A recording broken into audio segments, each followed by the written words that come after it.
ഇതിലായിരുന്നു കിടങ്ങുണ്ടായിരുന്നു. ഈ ബസ് നിർത്തുന്ന ഇപ്പൊ നമ്മളെ ഈ ബസ്സൊക്കെ നിർത്തിയ ഭാഗത്തായിരുന്നു അന്ന് കിടങ്ങ് ഉണ്ടായിരുന്നത്. ഈ സബ് മസാജ് എന്ന് പറയാൻ കാരണം ഇവരൊക്കെ പിന്നെ ആദ്യം കുറെ കിടങ്ങുണ്ടാക്കും, പിന്നെ എന്തെങ്കിലും വിശ്രമിക്കും. അപ്പൊ നബി വിശ്രമിച്ച സ്ഥലമാണ്, നബിന്റെ ടെന്റാണ് ആ കാണുന്നത്. കണ്ടല്ലോ ആ വലിയ പള്ളി ഉണ്ടാവും. അതൊന്നും അന്നത്തെ കാലത്തൊക്കെ കോൺക്രീറ്റ് അല്ലേ, അന്ന് കോൺക്രീറ്റ് ഒന്നുമല്ലല്ലോ. അത് പിന്നെ അപകടങ്ങൾ സൂക്ഷിക്കാൻ വേണ്ടി പിന്നെ ഉണ്ടാക്കുക. പിന്നെ രണ്ടാമത്തെ താഴെ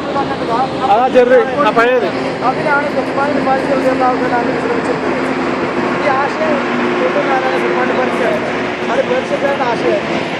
പിന്നെ ഈ പള്ളി കിട്ടുന്നത് ഈ പള്ളിയിലാണ് ഈ ഭാഗത്ത് ആ ഭാഗത്ത് അപ്പോൾ കുട്ടിക്കുത്താൻ വിശ്രമിച്ച പള്ളിണ്ടായിരുന്നു. അദ്ദേഹത്തിൻ്റെ വലിയ പള്ളി. ഇപ്പുറത്തുണ്ടായിരുന്നത് ഉസ്മാൻ ബിൻ അഫ്ഫാൻ റളിയല്ലാഹു പിന്നെ വിശ്രമിച്ച ഒരു ടെന്റ്. അത് രണ്ടും പൊളിച്ചിട്ടാണ് മസ്ജിദുൽ ഫത്ഹി എന്ന് പറയുന്ന ഒറ്റപ്പള്ളിയാക്കി വെച്ചത്. മസ്ജിദുൽ ഫത്ഹി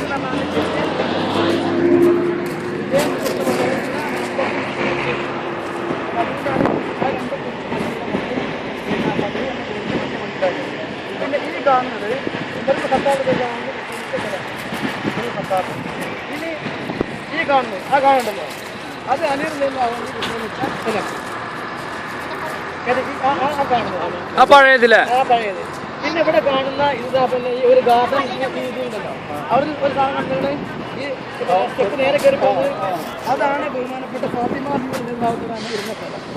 അപ്പൊ ഇതൊക്കെ ഇവരെ ഇരിക്കുകയും വിശ്രമിക്കുകയും ചെയ്യുന്ന സ്ഥലമായതുകൊണ്ട് മക്കളെ ടെന്റ് ഉണ്ടാക്കി. ആ ടെന്റ് ഉണ്ടാക്കി പിന്നീട് അത് അവരുടെ ഓർമ്മയ്ക്ക് വേണ്ടിയുള്ള പള്ളികളായി രൂപാന്തരപ്പെട്ടു.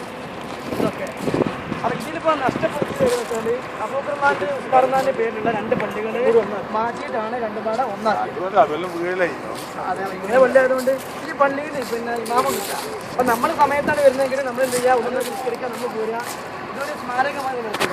പിന്നെ ആ കാണുന്ന സ്ഥലത്ത് ആ ഏറ്റവും കൂടുതൽ വന്നിട്ടുണ്ട് അവിടെ നബിസ്വല്ലല്ലാഹു അലൈഹി തങ്ങൾ വിശ്രമിക്കാൻ വേണ്ടി ഇരുന്നിരുന്നതാണ്. അതുകൊണ്ട് ആ ഒരു സ്ഥലം പിന്നെ അടയാളപ്പെടുത്താനാണ് ഇതിൽ അവിടെ ആ ഒരു കെട്ടിടം. പഞ്ചത്ത് ഞാൻ പറഞ്ഞിട്ടുണ്ടായിരുന്നു, ഈ വർഷത്തായിരുന്നു പഞ്ചത്ത് ചടങ്ങ് വരുന്നത്. അത് ചടങ്ങ് വലിയ ആഴവും നീളവും കാരണം ആ ഭാഗം അതിനെ കടന്നാക്രമിക്കാൻ വരുന്ന